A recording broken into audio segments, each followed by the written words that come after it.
All right, get ready for some chills, both the icy kind and the emotional kind, because Medalist Season 1, Episode 6 pulls back the curtain in a big way. If you thought this show was just about soaring jumps and breathtaking spins, let me tell you, it's also about the stories behind the skaters. The people who keep fighting when everyone else says they can't.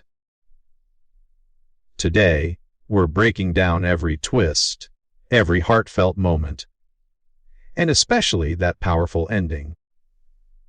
So make yourself comfortable, because this is gonna hit home. Starting out, the episode launches with a classic scene that sets the mood. See a family watching updates from the sports world on TV, and figure skating is front and center. They mention Hikaru Kumasaki, an Olympic hopeful who just won the Mako Cup. Clearly, skating fever is spreading. Now, one of the kids spots someone on TV who looks suspiciously like Tsukasa, and a quick back and forth confirms yes, Tsukasa is there in Nagoya, despite supposedly working at a skating show in Yokohama. Already, we sense there's more going on behind Tsukasa's calm, supportive coach persona. Then, we shift to the atmosphere after the first competition.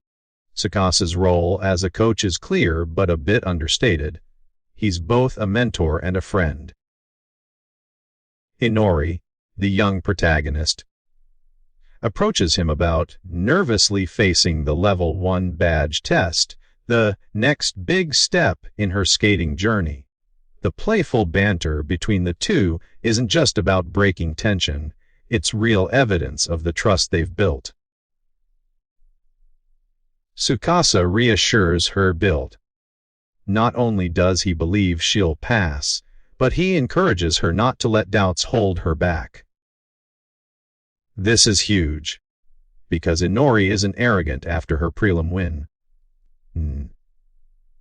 She's thrilled, but also haunted by everything she can't yet do. Instead of ignoring that fear, she wants to keep feeling it. It drives her to improve, reminds her how much further she can go.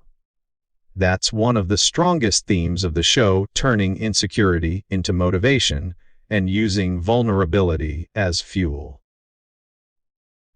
As the conversation unfolds, Tsukasa shifts gears, letting Inori know there's another competition in Kyoto. She can enter it once she passes her badge test. He's all in on supporting her growth, even if it means a fast turnaround and new challenges. The dialogue here runs deeper dullers. Tsukasa tells her not to worry about naysayers who claim she started too late. For both Tsukasa and Inori, being labeled as underdogs is just part of the journey, not the end. Then the episode gets personal. Inori presses Tsukasa to talk about his own past. How old was he when he started skating? Tsukasa admits he wasn't a child prodigy. He first got interested at 14, during middle school, after seeing Jun Yodaka perform a breathtaking triple axel. But when he wanted to take lessons, reality hit hard. Money was tight, with lots of siblings, and clubs preferred to invest in young, promising skaters. Tsukasa's dreams were, for a while, out of reach. So he grinded through high school, taking group classes without official coaches, just hobbyists. The only consistency was the Kago family's support, who provided him a part-time job and unconditional kindness. There's an emotional twist here. Tsukasa's skating journey was stop and start. Graduation forced him to chase full-time work, so skating paused yet again. But at age 20, against the odds, he found a coach willing to train him as an ice dancer.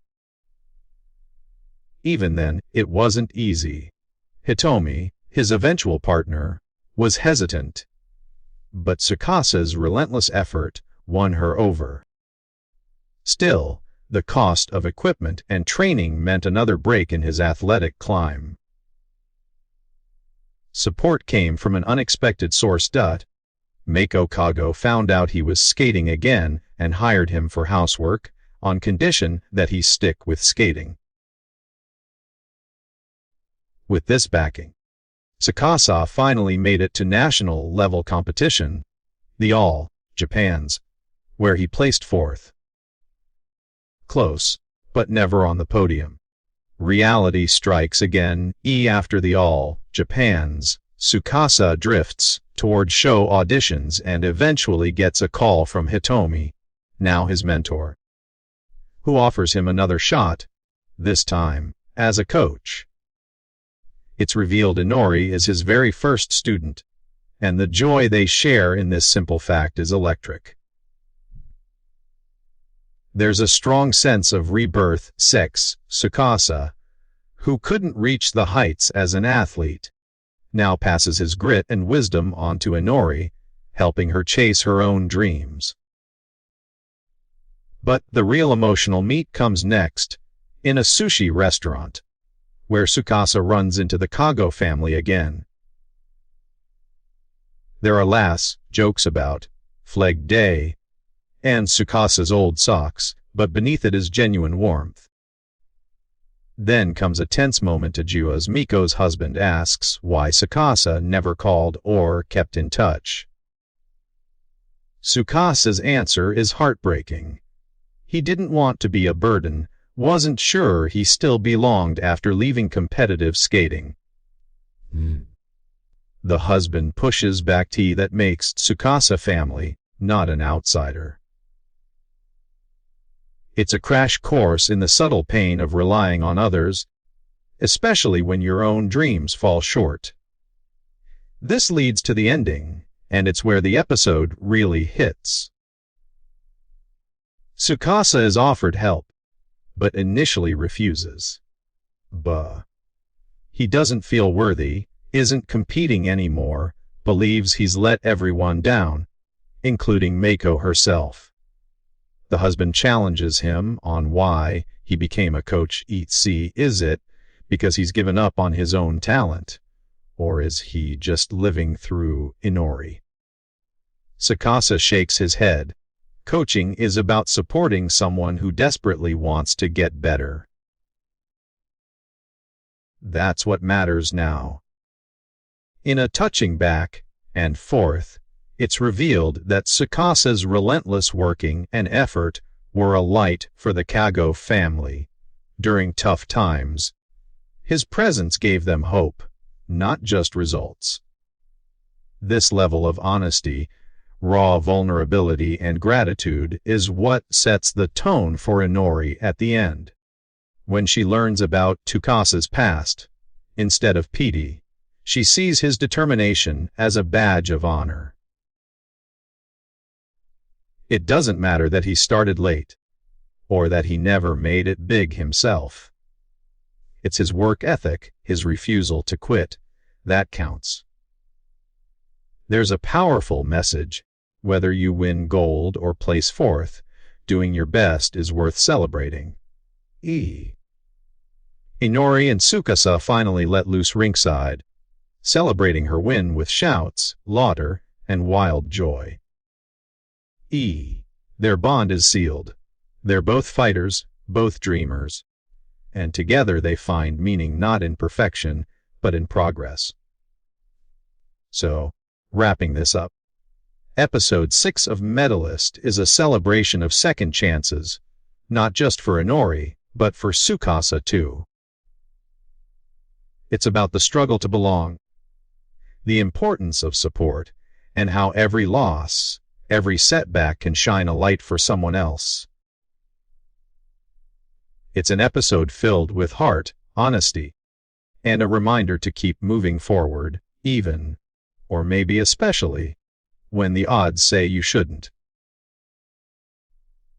If this breakdown hit you in the feels, Don't forget to drop a comment below, share your own journey or your favorite moment. Smash that like button if you want to see more recaps. And of course, hit subscribe so you never miss a twist. Thanks for watching, and I'll see you on the next video.